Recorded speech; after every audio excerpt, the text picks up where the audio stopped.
मनीष सिसोदिया गिरफ्तार होते हैं तो मैंने सोचा पहला वीडियो बनाता हूं, पॉलिटिशियंस, मीडिया, पत्रकार, गोदी मीडिया, इनके रिएक्शन क्या है, इन पर रिएक्शन देता हूं मैं अपने, कि इनके रिएक्शन पे मेरा रिएक्शन वाला वीडियो होगा साहब। सजेशंस भी हैं तगड़े वाले। शुरुआत में ना सुशांत सिन्हा से करना चाहता हूं, एक रिप्लाई इनको देता हूं। सिंपल सी बात है कि साहब इन्होंने ना ट्वीट किया है ट्विटर पर, ये लिखते हैं कि पहले मनीष सिसोदिया के पास 18 विभाग हुआ करते थे, अब वो विभाग लेकर के 2 मंत्रियों में बांट दिए जाते हैं। एक विभाग को, एक मंत्री को 8 विभाग दे दिए और एक को 10 विभाग दे दिए। अब आम आदमी पार्टी के पास दिल्ली में काबिल विधायक कम है या फिर केजरीवाल को जिन पर भरोसा हो सके ऐसे लोग कम हैं, ये तंज कस रहे हैं। 1-2 लोगों पर सारे काम का बोझ क्यों है भाई। अब जब इनका मैंने ट्वीट देखा तो मुझे लगा कि शायद सर आप वो 10% वाला जो रूल है वो भूल चुके हैं। तो मैं आपको याद दिला दूं, आपके दर्शकों को भी, वो परिपक्व हैं लेकिन भूल गए तो मैं याद दिलाता हूं। संविधान के आर्टिकल 239A को खोलिए सर। दिल्ली विधानसभा में कुल विधायकों के 10% से अधिक लोग मंत्री नहीं बन सकते हैं, यह बात पहले आप समझ लीजिए। चूंकि दिल्ली में कुल विधायक 70 है तो इसीलिए 7 से ज्यादा आप वहां मंत्री बना ही नहीं सकते। अब आपको यह पता होना चाहिए सिसोदिया के अलावा गोपाल राय के पास 3 पोर्टफोलियो है, इमरान हुसैन के पास 2, राजकुमार आनंद के पास 4 और कैलाश गहलोत के पास 6 विभाग हैं। जब पिछले साल मई में सत्येंद्र जैन की गिरफ्तारी होती है तो अरविंद केजरीवाल ने साफ तौर पर उनकी जगह एक नया मंत्री विधायक करने के बजाय उन्होंने सारा उनका जो कारोबार है वो सत्येंद्र जैन के मंत्रालय की सारी जिम्मेदारियां भी मनीष सिसोदिया को दे दी गई थी, उनको सौंप दी गई थी। तब से उस काम को वो सुचारू रूप से कर रहे थे। जब सर जानकारी ना हो ना तो स्मार्ट बनना कोई अच्छी चॉइस नहीं हो सकती, अच्छा विकल्प नहीं हो सकता है। जरूरी नहीं कि हर बात पर भी टिप्पणी दी जाए और अपने आप को स्मार्ट बनाया जाए। सर आपके पास जानकारी का अभाव था तो आपने ट्वीट कर दिया। मैं आपको एक जानकारी देता हूं सर, आप ना पाठशाला चलाते हैं, उसमें एक क्लास लगाइए सर, फिर ये बात अपने दर्शकों को समझाइए जो मैं आपको जानकारी दे रहा हूं।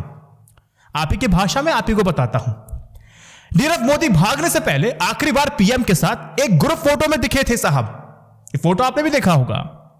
मेहुल चौकसी के भागने से पहले आखिरी बार पीएमओ में एक मीटिंग में दिखे थे, ये मीटिंग आपने भी देखी होगी। विजय माल्या भागने से पहले संसद भवन में अरुण जेटली से मिले थे, ये तस्वीर आपके जहन में भी होगी। मेहुल चौकसी पीएमओ में नहीं, पीएम हाउस स्थित ऑफिस में एक मीटिंग में थे और पीएम में उसका नाम पुकारा था और क्या कहा था, हमारे भाई मेहुल यहां बैठे हुए हैं, कह करके उदाहरण दिया था बकायदा। ये खबर तब भी वायरल हुई थी। अगर मैं आपकी भाषा में कहूं सारे तथ्यों को देने के बाद तो गजबे है। ये रिश्ता क्या कहलाता है, इस पर पाठशाला लगाओ सर। जो तथ्य आपके पास नहीं थे वो मैंने बता दिए, जो आपके पास हैं आपको दोनों याद दिला दिए, लगाइए पाठशाला। दूसरी बात, मनीष सिसोदिया को गिरफ्तार कर लिया गया है। जिस अरविंद केजरीवाल ने गंभीर भ्रष्टाचार के आरोप में महीनों से जेल में पड़े सत्येंद्र जैन का इस्तीफा नहीं होने दिया था, आखिर उन्हीं अरविंद केजरीवाल ने मनीष सिसोदिया को गिरफ्तार होते ही दोनों के इस्तीफे क्यों करा दिए? यह सवाल क्या आपके मन में आया? क्या मनीष सिसोदिया ही सीबीआई का ट्रम्प कार्ड है? सवाल तो यह है, क्या इस पर आपने सोचा? यह सोचिएगा जरूर।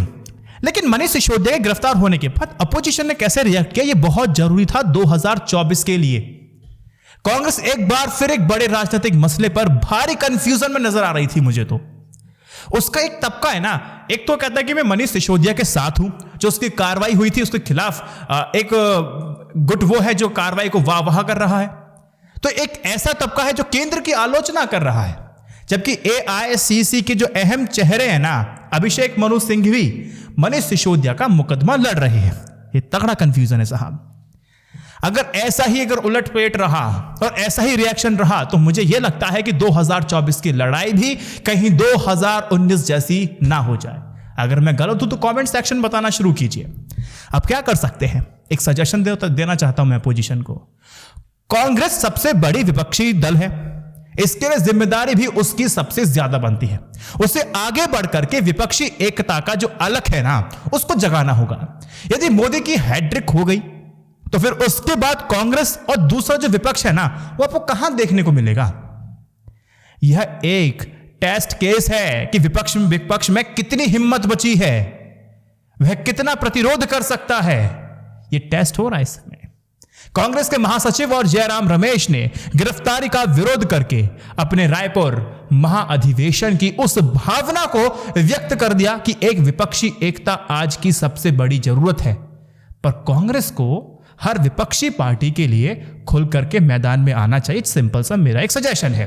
एक और बात, मनीष सिसोदिया ने तो इस्तीफा दे दिया, बहुत अच्छी बात है। अब एक सवाल मैं करना चाहता हूं, नारायण राणे 300 करोड़ के मनी लॉन्ड्रिंग रैकेट के आरोपी हैं, केंद्रीय मंत्री हैं, भाजपा में जैसे ही शामिल हो जाते हैं उसके बाद जांच की कोई खबर आई? नहीं आई। शुवेंदु अधिकारी नारदा स्कैम के आरोपी हैं, भाजपा में हैं, जांच की खबर आई? नहीं आई। हेमंत बिस्वा शर्मा असम के मुख्यमंत्री, भाजपा में शामिल होने के बाद जांच रुकी हुई है। उनकी पत्नी पर पीपीई किट को महंगा बेचने के आरोप भी हैं, लेकिन शर्मा कहते हैं कि ये किट है ना, वो मुफ्त दी गई थी और उस समय उपलब्धता नहीं होने के कारण प्रक्रिया का जो पालन है वो नहीं हुआ था। प्रताप सरनायक शिवसेना में थे तो मनी लॉन्ड्रिंग का मामला चल रहा था इन पे, अब शिंदे सेना में है तो मामला का पता नहीं है। बीएस येदुरप्पा घूसखोरी के मामले में अभियुक्त हैं पर कार्रवाई की अनुमति नहीं है। इसके बिना कार्रवाई पर सुप्रीम कोर्ट से राहत भी मिली हुई है। यह रिश्ता क्या कहलाता है, इस पर भी पाठशाला लगनी चाहिए, दंगल होना चाहिए, हल्ला बोल होना चाहिए। होता है, बताऊंगा कल क्यों नहीं होता है। बिल्कुल कंक्लूजन यही निकलेगा ना कि बीजेपी के साथ हो तो भगवान भी आपके साथ है, सारी परेशानी तमाम बाधाओं से वो आपको बचाए रखेगा। सिंपल सही निकला ना। कांग्रेस में थे, परेशानी, विपक्षी पार्टी में परेशानी, बीजेपी में आते ही भगवान आपके साथ हो लिया, कोई टेंशन नहीं।